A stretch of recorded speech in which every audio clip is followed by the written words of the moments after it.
Hi, so today during my morning practice with David Leung, who's gracefully filming behind the camera, I noticed that I had some physical limitations and some pain in my right shoulder. So this is the opportunity right away to try and release the fascia and create more possibility for movement and more comfort in my body. So the first thing I'm going to do is test my range of motion and notice that when I reach here, I feel a pinching in this location here. This is information for me that there's something either in this exact location or something attached to that line of fascia that needs to be softened. And when I follow this line of fascia down into the biceps brachii, I do feel that there's some musculature here that is harder compared to the musculature that's here. So I'll brush the sand off my hands. This is a local hazard. And I'm going to sink my fingers into the musculature between the head of the biceps brachii and the triceps. And just as before, I'm trying to use the tips of the fingers here to apply pressure in, not using my muscles here, but rather using the larger muscles in the center of my body. So I'll be using the pectoralis major and the muscles here, the latissimus dorsi and the rhomboids and the stratus anterior. So I'm using my entire shoulder to touch, and then you can see the engagement in the back of body and the movement of the shoulder back. And that results in a pulling here. Now once I'm hooked in here and I can make a nice C shape here, I notice that if I externally rotate my shoulder, it causes the entire arm to move as one unit like this. So the shoulder itself, where the humerus bone sits into the shoulder socket, is spinning, and that's the movement that initiates the spiral of the arm, which helps to separate the biceps muscle from the tricep. I am doing just the tiniest bit of this, and from the wrist, maybe a little tiny bit of like a motorcycle, vroom, vroom, but it's very small. So I'm sinking into the muscle, and I may also bend the arm a little bit. When I bend it, it shortens this chain of fascia so that I can get deeper into the muscle layer. Then I lengthen the arm, and then I externally rotate it. And it's finding the correct amount of straightening to create the right amount of tension so that when you externally rotate, it will twang. And you can actually see there's like a buildup of tension and then a sudden release. Think, and I can follow this all the way down across the elbow. Now here, if I try to do this when my arm is totally straight, it doesn't work. I need to bend the arm a little bit so that I can hook in, and then I can move the fascia. And the biceps crosses across the elbow and attaches down onto the lower arm. I can also switch my grip here. I can use the thumb, and again, I'm bending, penetrating, and then I'm turning the entire arm in order to release the fascia. So there's not a lot of effort involved in this. It does require that the hand is strong enough to maintain this shape and to not flap open when you do the rotation. So that's just one muscle here, and I can follow it up higher and feel into, here's the boundary between my anterior deltoid, the frontal deltoid, and the lateral deltoid. And this is one where I can separate the anterior deltoid down away from the lateral deltoid. But this one's really, really awkward for trying to somehow separate the lateral deltoid upwards. Pushing doesn't work nearly as well. It's also dangerous when you push because you can separate the bed of your fingernail from the tip of your finger, which is why it's always a better idea to be pulling rather than pushing with the fingertip. So this is where I'm going to ask a friend to come help. So Anne Christine is here, and what she can do is make a shape of hand like this. And I'm actually going to use my body knowledge to position her fingers because I can feel inside my body better than she can. And now she can apply a little bit of pressure with her left hand against the back of my shoulder, and she's creating a like a vice. She's squeezing. And from here, I can help her to feel how much I'm pushing, and she can follow that lead. And if I externally rotate to begin, it creates space. She can apply pressure, and now I internally rotate. And I'm gonna reposition your hand a little bit, so try to soften. And what I'll note is that, let me show on your body.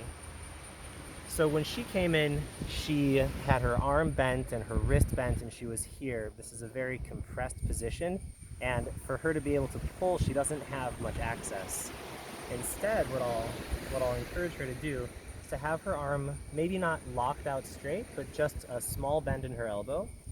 And so she can hook the fingers in here, and from this position, she can apply pressure. And David, if you come around to the side so you can see my right shoulder, you can see that I'm applying this pressure by engaging and pulling back my entire right arm from the scapula. So I'm not bending the elbow, I'm not using the biceps to pull, I'm actually thinking of shortening the chain of my entire right arm. And then I just have this tool, like a C shape at the front. Okay. Cool. So even take a little step back so your arm is straighter. Yeah. Can you show me first where the place is? Sure. It's right there. So there's two spots that you can do. What we're going to do first actually is separate the anterior deltoid off of the pectoralis major. So she's in front of the deltoid. And now notice your wrist and try to straighten this line right there. And yeah. And now if she stays in this position, I can move my fascia, like this.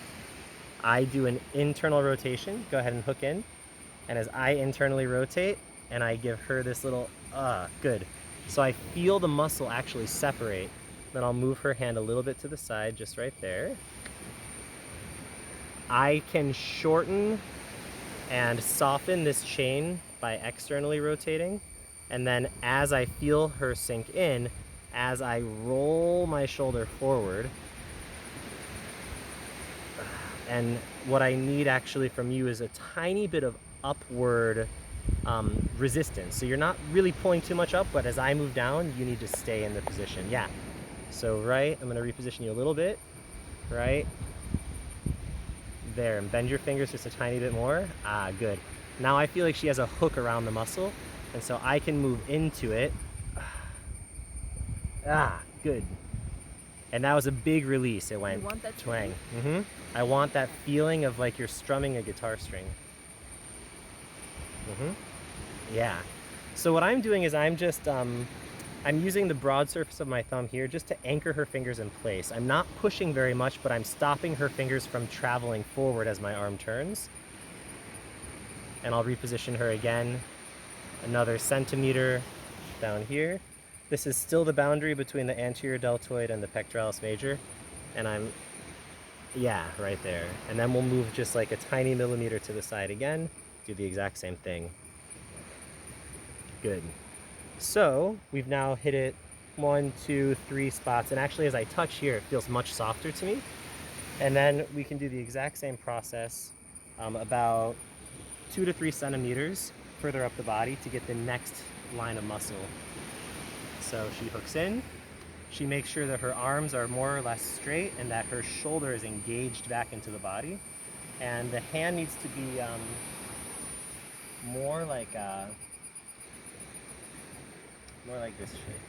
Yeah, but not with the wrist bent like this. So to get the right shape, you may have to change the angle from the shoulder so the elbow turns to the side. And I can also make it easier for her by lowering my center of gravity. And now I want to really find the spot right here. So I'm going to reposition your fingers right there. And now I can encourage you to bend your fingers a little bit more. And now I can hold her fingers in place. Yeah, exactly. So push down in a little bit more. This arm behind can actually push. Can you come around the back so you can see where her left hand is going? So you want to create a sandwich. So you're actually going to hold my scapula, yeah. So now I feel like really securely fastened, and so I can spiral the arm, and she positions again. I spiral the arm, great. And again, a little more hook from the fingers, right there. Yeah, right there. Yeah, and then one more right there. A little bit higher, like, yeah, right there. Right there. Ah, yes. Did you feel that big twang? And probably on camera you can actually see the sudden movement of the fascia. Awesome, thank you. You're So this is really, really difficult to do by yourself. I mean, I call these videos self-myofascial release, but having the help of a friend, even if your friend is not a trained massage therapist or a trained body worker or really trained in any way, all they need to do is to make a nice shape and to apply some pressure. And if you pay a lot of attention to your body's internal structure, you can position their hands for them, and then they just need to be strong and still. So after that, as I move around, the pinch is gone. It feels so much more spacious here. And to finish this process, what I'm also going to do is I'm going to come and I'm going to separate the lateral deltoid forward from the posterior. So I'm doing the exact same process, but this one's quite easy because I can pull with my left arm. Pushing is harder and pulling is much easier. And then I can also hook in and I can get the posterior deltoid and pull that off of the muscles of the back and the triceps. And again, I'm touching and then I'm spiraling into the release. So I'm going externally rotating, externally rotating, externally rotating. And I can follow this line through, and then I can also separate the heads of the tricep muscles from each other. So I hook, and then I spiral. I hook, and now my right arm is doing the spiral.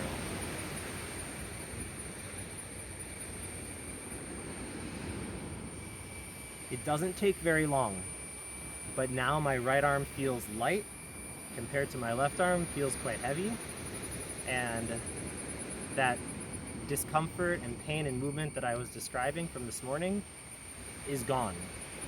And I'm guessing it took about 5 minutes. I'm not tracking it exactly, but I encourage you to try this on your own. Do as much of it as you can by yourself. If you don't have the help of a partner, when you're doing this part where you need to separate the muscles upward, you can try to use the tip of your thumb, but you can see how challenging for my flexibility this is with the left arm. And you can also use the fingertips and push. But again, if your fingernails are weak, or if you have any separation already between the finger, the fingernail and the bed of the finger, this would be likely to worsen that condition. Not everyone has to worry about it, but especially if you've been in the water recently so that the tissue is soft. Like, we're spending a lot of time in the ocean here, so I have to be very aware of how recently I've saturated my fingertips if I'm doing this kind of work. So yeah, I hope you give it a try, and I hope that your shoulders feel fantastic afterwards. Thank you.